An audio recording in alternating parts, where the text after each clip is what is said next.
Hi everyone. NTA UGC net പരീക്ഷയായിട്ട് ബന്ധപ്പെട്ടും UGC publish ചെയ്തൊരു ഡ്രാഫ്റ്റ് നോട്ടിഫിക്കേഷനെ പറ്റിയിട്ടുമൊക്കെ ഒരുപാട് ചർച്ചകൾ നടക്കുകയാണ്. പക്ഷേ കാര്യം വളരെ സിമ്പിളായിട്ടുള്ള ചില പോയിന്റുകളാണ് അസിസ്റ്റന്റ് പ്രൊഫസർഷിപ്പ് യോഗ്യതയ്ക്കുള്ളതായിട്ട് മോഡിഫിക്കേഷനിൽ പറയുന്നതെന്ന് നിങ്ങൾ മനസ്സിലാക്കുക.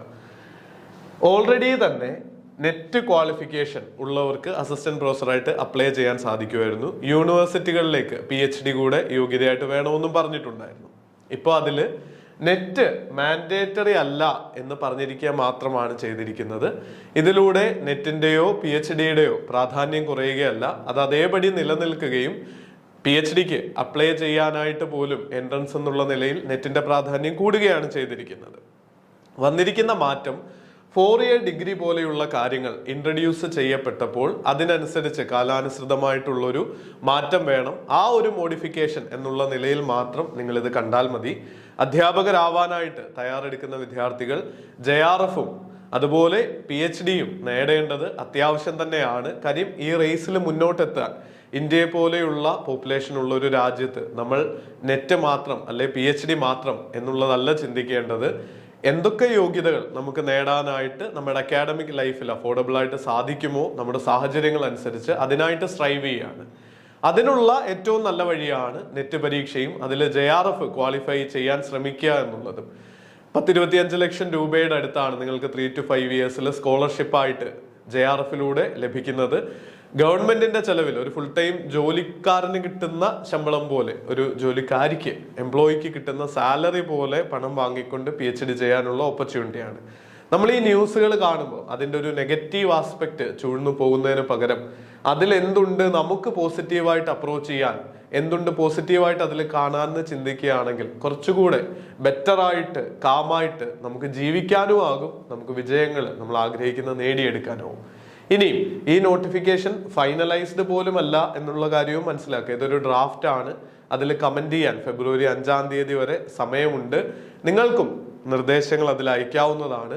ഇവിടെ പറഞ്ഞിരിക്കുന്നത് 4-year ഡിഗ്രിയിൽ അറ്റ്ലീസ്റ്റ് 75% മാർക്ക് നേടണം എന്നാണ്. നിങ്ങൾ കോളേജിലൊക്കെ പഠിച്ച വിദ്യാർത്ഥികൾക്ക് അറിയാം 75% ആൻഡ് എബോവ് സ്കോർ ചെയ്തിട്ടുള്ള എത്ര ആൾക്കാരുണ്ട് എന്നുള്ളത്. അപ്പൊ അങ്ങനെ ഒരു ഹയർ കട്ട് ഓഫ് കൂടി അവിടെ പറയുന്നുണ്ട് എന്നുള്ള കാര്യം ഓർക്കുക. ഒന്നുകിൽ 75% മാർക്ക് 4-year ഡിഗ്രിക്ക് നേടി അതിനോടൊപ്പം PhD കൂടി ഉണ്ടെങ്കിൽ അസിസ്റ്റന്റ് പ്രൊഫസർഷിപ്പ് അപ്ലൈ ചെയ്യാനായിട്ട് സാധിക്കും. ഇനിയും അങ്ങനെയല്ല, നിങ്ങൾ PG പാസ്സായ ആളാണെങ്കിൽ, ഇതുവരെ നമ്മൾ UG PG 3 വർഷ ഡിഗ്രി 2 വർഷ PG എന്നുള്ള നിലയിലാണല്ലോ പഠിച്ചുകൊണ്ടിരുന്നത്. നിങ്ങൾക്ക് PG 55% മാർക്കുണ്ട്, അതിനോടൊപ്പം PhD കൂടി ഉണ്ടെങ്കിലും അസിസ്റ്റന്റ് പ്രൊഫസർഷിപ്പിന് അപ്ലൈ ചെയ്യാനായിട്ട് സാധിക്കും. നല്ല ഇൻസ്റ്റിറ്റ്യൂട്ടുകളിൽ നിങ്ങൾക്ക് അപ്ലൈ ചെയ്ത് ജോലി കിട്ടണമെങ്കിൽ ഈ പറയുന്ന മാർക്കും PhDയും മാത്രം പോരാ, പബ്ലിക്കേഷൻസും നിങ്ങളുടേതായിട്ടുള്ള റിസർച്ചുകളും ഒക്കെ അഡീഷണൽ സ്കോറുകൾ നൽകുന്നുണ്ടാവും. ആ കാര്യങ്ങളൊക്കെ കൂടി ഉണ്ടെങ്കിലാണ് നിങ്ങൾ മുന്നിലെത്തുന്നത്. അതുകൊണ്ട് നെറ്റും PhDയും എന്നുള്ള തർക്കം മാറ്റി നിർത്തി നമുക്ക് നെറ്റും വേണം, JRFും വേണം, PhDയും ആവശ്യമാണ്.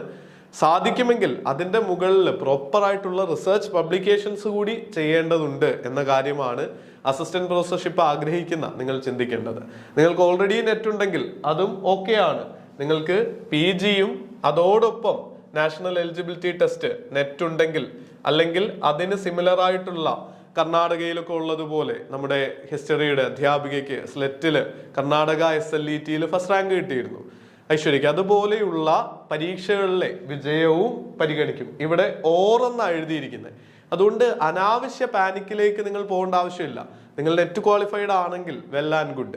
ഇനിയല്ല, നിങ്ങൾ PhD ക്വാളിഫൈഡ് ആയിട്ടുള്ള ഒരാളാണെങ്കിൽ നിങ്ങൾക്കും സന്തോഷിക്കാം. നിങ്ങൾക്കൊക്കെ PhD യോഗ്യത വെച്ച്, നെറ്റ് യോഗ്യത വെച്ച് അസിസ്റ്റന്റ് പ്രൊഫസർഷിപ്പിലേക്ക് അപ്ലൈ ചെയ്യാം. പക്ഷെ ജോലി കിട്ടാനായിട്ട് എത്രത്തോളം ഹയർ ക്വാളിഫിക്കേഷൻ ഉണ്ടോ അവർക്ക് പ്രയോറിറ്റി ലഭിക്കും എന്നുള്ളത് ഇതിനു മുൻപും അങ്ങനെ തന്നെ ആയിരുന്നു. ഈ ഡ്രാഫ്റ്റ് നോട്ടിഫിക്കേഷൻ ഫൈനലൈസ് ആയാൽ ഇനിയും അങ്ങനെ തന്നെ ആയിരിക്കും.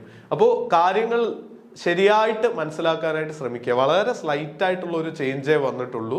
മുമ്പ് നെറ്റ് മാൻഡേറ്ററി എന്നുള്ള ഒരു ക്രൈറ്റീരിയ ഉണ്ടായിരുന്നു. പക്ഷേ നെറ്റ് ഉണ്ടായിരിക്കുമ്പോഴും PhD കൂടി ഉള്ളവരാണ് സെലക്റ്റഡ് ആവുക എന്ന് ഓർക്കുക. ഇപ്പോഴും അങ്ങനെ തന്നെയാണ്. നിങ്ങൾക്ക് PhDക്ക് അഡ്മിഷൻ നേടണമെങ്കിൽ തന്നെ നെറ്റ് പരീക്ഷ എഴുതണം. ഇനിയും JRF നേടിക്കഴിഞ്ഞാൽ നിങ്ങൾക്ക് വേറെ ആരെയും ബുദ്ധിമുട്ടിക്കാതെ സ്വന്തം കാലിൽ നിന്നുകൊണ്ട് PhD നേടിയെടുക്കാനാവും. അപ്പോൾ നെറ്റിന് പഠിക്കുന്ന ഒരു ആസ്പിരന്റ് ആണെങ്കിൽ നിങ്ങൾക്കൊരു 6 months നന്നായി മാറ്റി വെച്ചാൽ JRF നേടാൻ അല്ലെങ്കിൽ നെറ്റിന്റെ ആ കടമ്പ കടക്കാൻ സാധിക്കും. എന്നാൽ PhD 3 to 5 years എടുക്കുന്ന ഒരു പ്രോസസ് ആണെന്ന് ഓർക്കുക. അപ്പോൾ ഓൾറെഡി PhD നേടിയവർക്ക് ഒരു അഡ്വാൻറ്റേജ് ആണ്. ഇനി പഠിക്കാനിരിക്കുന്നവർക്ക് നിങ്ങൾ JRF നേടി PhDയിലേക്കെന്നുള്ള റൂട്ട് തന്നെ ഫോളോ ചെയ്യുന്നതായിരിക്കും അഭികാമ്യം. ഇനി അങ്ങനെയല്ല, നെറ്റ് മാത്രമാണ് നിങ്ങൾക്ക് കിട്ടുന്നതെങ്കിലും അസിസ്റ്റന്റ് പ്രൊഫസർഷിപ്പിന് അപ്ലൈ ചെയ്യാനായിട്ട് സാധിക്കും. ഇനിയും മുൻപ് തന്നെ ഉണ്ടായിരുന്ന ഒരു കാര്യമാണ് ഈ മൂന്നാമത്തെ പോയിന്റ് ആയിട്ട് പറയുന്നത്. ME അല്ലെങ്കിൽ MTech ഉള്ളവർക്ക് നെറ്റ് ആവശ്യമില്ല. അത് പണ്ടും അങ്ങനെയായിരുന്നു, ഇപ്പോഴും അങ്ങനെ തന്നെയാണ്. ടെക്നിക്കൽ എഡ്യൂക്കേഷന്റെ സൈഡിലേക്കാണ് ആ കാര്യങ്ങൾ പറഞ്ഞിരിക്കുന്നത്. അപ്പോൾ ആകെ ഒരു 2 minute പറയാവുന്ന കാര്യങ്ങളാണ് യോഗ്യതയെ സംബന്ധിച്ച് ഇതിലുണ്ടായിട്ടുള്ളത്. നിങ്ങൾക്ക് 4-year ഡിഗ്രി 75% ഉണ്ട്. PhD കൂടി ഉണ്ടെങ്കിൽ ഡയറക്റ്റ് ആയിട്ട് നെറ്റിന് അപ്ലൈ ചെയ്യാനായിട്ട് അസിസ്റ്റന്റ് പ്രൊഫസർഷിപ്പിന് അപ്ലൈ ചെയ്യാം. അതുപോലെ PG 55% ഉണ്ട്. അതോടൊപ്പം നിങ്ങൾക്ക് PhD ഉണ്ടെങ്കിലും അപ്ലൈ ചെയ്യാം. അങ്ങനെ അല്ലെങ്കിൽ PG 55% ഉണ്ട്, നെറ്റ് ക്വാളിഫൈഡ് ആണ്, അങ്ങനെയാണെങ്കിലും നിങ്ങൾക്ക് അപ്ലൈ ചെയ്യാം. നമുക്ക് പഠിച്ചുകൊണ്ടിരിക്കുന്ന വിദ്യാർത്ഥികൾക്ക് ഐഡിയലായിട്ട് ചെയ്യാൻ പറ്റുന്ന ഒരു കാര്യം JRFന് വേണ്ടി തന്നെ ശ്രമിക്കുക. ഇനി നിങ്ങൾ PhDക്കാണ് നോക്കുന്നതെങ്കിലും നെറ്റ് ഒരു എൻട്രൻസ് ടെസ്റ്റ് എന്നുള്ള രീതിയിൽ ഇപ്പോൾ എഴുതേണ്ടത് ആവശ്യമാണ്. അപ്പോൾ പ്രോപ്പറായിട്ട് പ്രിപ്പയർ ചെയ്യുക. അതിനോടൊപ്പം കരിയർ നിങ്ങൾ അധ്യാപന മേഖലയിലാണ്, അക്കാഡമിക്കൽ ഫീൽഡിലാണ്, അക്കാഡമീഷ്യൻ ആവാനാണ് തീരുമാനമെങ്കിൽ PhDയിലേക്കും ഡെഫിനറ്റ് ആയിട്ട് പോവുക. അതോടൊപ്പം റിസർച്ചിലേക്കും പബ്ലിക്കേഷനിലേക്കും ഒക്കെ കടക്കുക. ജോലി നേടാൻ അതാണ് ഏറ്റവും നല്ല വഴി. ഇനിയും നിങ്ങൾക്ക് ഇതിൻ്റെ ഒരു ഫീഡ്ബാക്ക് അയക്കണമെങ്കിൽ നമുക്ക് ചെയ്യാൻ പറ്റുന്ന ഒരു കാര്യം എന്ന് പറയുന്നത്, ഇവരൊരു മെയിൽ ID നമുക്കായിട്ട് തന്നിട്ടുണ്ട്. ആ മെയിൽ IDയിലേക്ക് നിങ്ങൾക്ക് മെയിൽ അയക്കാം. ഇവിടെ ഒരു ഡ്രാഫ്റ്റ് ലെറ്റർ തന്നിട്ടുണ്ട്. അപ്പോൾ ഈ ലെറ്ററിന്റെ ഏറ്റവും ഒടുവിലായിട്ട് പറഞ്ഞിട്ടുണ്ട് draft-regulations@ugc.gov.in എന്നുള്ള മെയിൽ IDയിലേക്ക് 5th February വരെ. ഇത് നിങ്ങൾ ഗൂഗിളിൽ സെർച്ച് ചെയ്താൽ മതി. NTA UGC നെറ്റ് എന്ന് UGC ഒഫീഷ്യൽ വെബ്സൈറ്റ് എന്ന് സെർച്ച് ചെയ്ത് കഴിഞ്ഞാൽ തന്നെ UGCയുടെ വെബ്സൈറ്റ് കാണാം. അവിടെ ഞാൻ കാണിച്ച ഡ്രാഫ്റ്റ് UGC എന്നുള്ളത് ക്ലിക്ക് ചെയ്ത് കഴിഞ്ഞാൽ ആ ഡോക്യുമെന്റും UGC ലെഫ്റ്റ് ഡ്രാഫ്റ്റ് റെഗുലേഷൻ എന്നുള്ളതിൽ ക്ലിക്ക് ചെയ്ത് കഴിഞ്ഞാൽ ഏത് IDയിലേക്ക് മെയിൽ അയക്കണം എന്നിങ്ങനെയുള്ള ഡീറ്റെയിൽസ് ഒക്കെ കാണാം. അപ്പോൾ എപ്പോഴും പറയുന്ന പോലെ സർക്കിൾ ഓഫ് കൺട്രോൾ, നമുക്ക് നിയന്ത്രണമുള്ള കാര്യങ്ങളിൽ ഫോക്കസ് ചെയ്യുക. ഭംഗിയായിട്ട് നിങ്ങളുടെ ലക്ഷ്യത്തെ മുൻനിർത്തി പഠിക്കുക. എനിക്കറിയാവുന്ന, വ്യക്തിപരമായിട്ട് അറിയാവുന്ന 100 കണക്കിന് സ്റ്റുഡൻസ് ഉണ്ട്, അവർ അധ്യാപകരായി മാറിയിട്ടുള്ളവര്. അവര് ഒരു യൂണിവേഴ്സിറ്റിയിലോ കോളേജിലോ തന്നെ പഠിപ്പിക്കണം എന്ന് നിർബന്ധമില്ല. ഇപ്പൊ ഞാൻ നിങ്ങളുടെ അടുത്ത് ട്രെയിനിങ്ങിൽ വളരെ ചെറിയ ലെവലിൽ തുടങ്ങി ക്ലാസ്സുകൾ എടുത്ത് തുടങ്ങിയ മനുഷ്യനാണ്. നിങ്ങൾക്ക് 4 വർഷത്തെ I+ന്റെയും അല്ലെന്ന് പറയുന്ന വ്യക്തിയുടെയും ചരിത്രം ഈ യൂട്യൂബ് ചാനലിൽ തന്നെ കാണാം. ഏറ്റവും പഴയ വീഡിയോയിൽ നിന്ന് കണ്ടു തുടങ്ങാം. അപ്പൊ നിങ്ങൾ ചെയ്യാൻ ആഗ്രഹിക്കുന്ന കാര്യത്തെ പറ്റി പാഷനേറ്റ് ആണെങ്കിൽ നിങ്ങൾക്ക് വെൽത്ത് എന്നുള്ളത് ഒരു ലിമിറ്റേഷനും ഉണ്ടാവില്ല. നിങ്ങൾക്ക് ജീവിക്കാനുള്ളത്, സന്തോഷമായിട്ട് ജീവിക്കാനുള്ളത്, ഏൺ ചെയ്യാനുള്ള പൊട്ടൻഷ്യൽ നമ്മുടെ ഈ രാജ്യത്തുണ്ട്. അപ്പോൾ ചെയ്യുന്ന കാര്യങ്ങൾ ആത്മാർത്ഥമായിട്ട് ചെയ്യുക, അത് പാഷനേറ്റ് ആയിട്ട് ഇഷ്ടപ്പെട്ട് ചെയ്യുക. റെഗുലേഷൻസ് മാറിയാലും മറിഞ്ഞാലും നിങ്ങളുടെ ഉള്ളിലെ ആളെങ്ങനെയാണെന്നുള്ളത് അവനവൻ്റെ തീരുമാനമാണ്. തീർച്ചയായിട്ടും എല്ലാവർക്കും വിജയിക്കാനുള്ള സ്കോപ്പ് ഈ ലോകത്തുണ്ട് എന്നുള്ള കാര്യം ഓർക്കുക. പോസിറ്റീവായിട്ട് ജീവിതത്തെ കാണുക, സന്തോഷമായിട്ടിരിക്കുക. All the very best. Thank U.